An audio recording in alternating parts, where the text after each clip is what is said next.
You know that feeling when you see those three dots appear in a group chat and your stomach drops? When your phone buzzes with 17 notifications and you immediately feel exhausted before even reading them? You're not broken. You're not antisocial. And you're definitely not alone. There's actual psychology behind why group chats feel like digital torture chambers. And understanding it might just save your sanity. Let's start with something nobody talks about. Group chats violate one of the most fundamental human communication principles: turn-taking. In real conversations, we naturally wait for pauses, read body language, and respond to social cues. Group chats throw this system into complete chaos. Everyone's talking at once. Nobody's really listening. And you're left feeling like you're shouting into a void, while simultaneously being overwhelmed by noise. Your brain wasn't designed for this madness. When you're in a face-to-face conversation with multiple people, your subconscious is constantly calculating social hierarchies, reading micro-expressions, and processing dozens of nonverbal signals.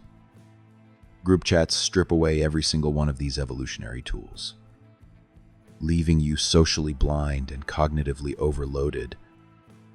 But here's where it gets really interesting. That anxiety you feel isn't just about communication chaos. It's about something psychologists call the spotlight effect, mixed with social loafing. In group chats, you simultaneously feel like everyone's watching your every word, while also feeling completely invisible. You're hyper-aware that anything you say will be screenshot, remembered, or misinterpreted.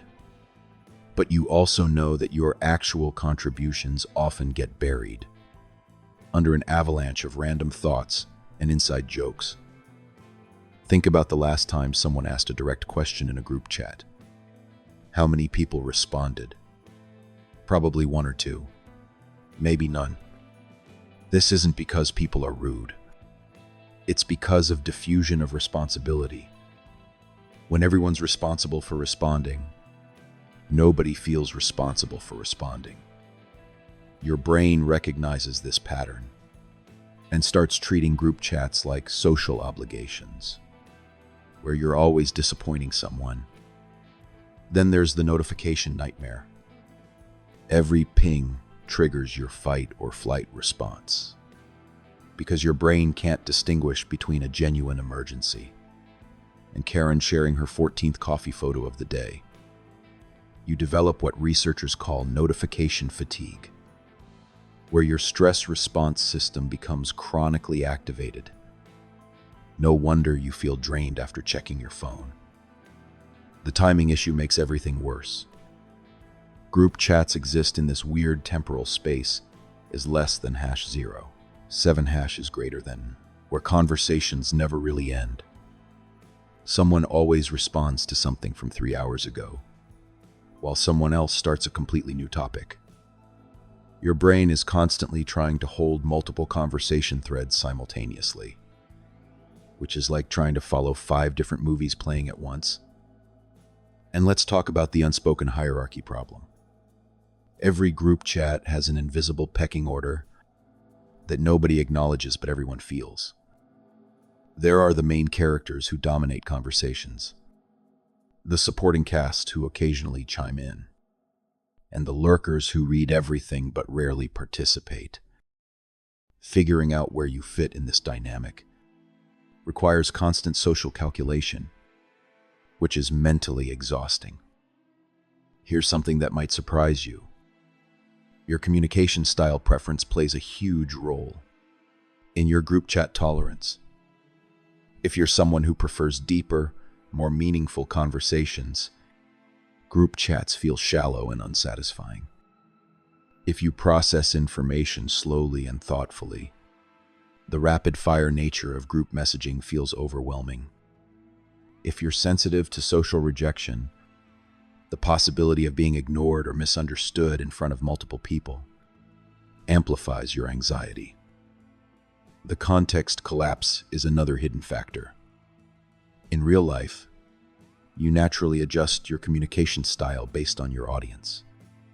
You talk differently to your work colleagues is less than #0.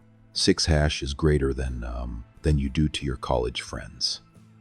Group chats often mix these social contexts, forcing you to find a communication style that works for everyone, which usually means being a watered-down version of yourself. But perhaps the most insidious aspect of group chat psychology is the comparison trap. You're constantly measuring your wit against everyone else's, your response speed against others, your social connections against the group dynamic. This turns casual conversation into a performance, where you're always auditioning for social acceptance. So, what can you do about this? First, recognize that your group chat aversion isn't a character flaw. It's a natural response to an unnatural form of communication. Set boundaries. You don't need to respond to everything immediately. Mute notifications during focused work time or personal time. Remember that group chats are just one form of communication, not the ultimate measure of your social worth. Consider curating your group chat participation. Stay in groups that genuinely add value to your life, and politely exit or mute those that feel draining. There's no social obligation to subject yourself to digital chaos, just to appear connected. Most importantly, trust your instincts. If group chats make you feel anxious, overwhelmed, or socially drained, that's valid feedback from your nervous system. You're not missing out on authentic connection by preferring one-on-one conversations or face-to-face interactions. The next time someone makes you feel guilty for not being active in group chats, remember this. Your brain is simply recognizing that this form of communication doesn't align with how humans naturally connect. You're not antisocial. You're actually more socially aware than most people realize. Your mental energy is precious. Spend it on connections that genuinely nourish you, not on digital social performances that leave you feeling depleted and misunderstood.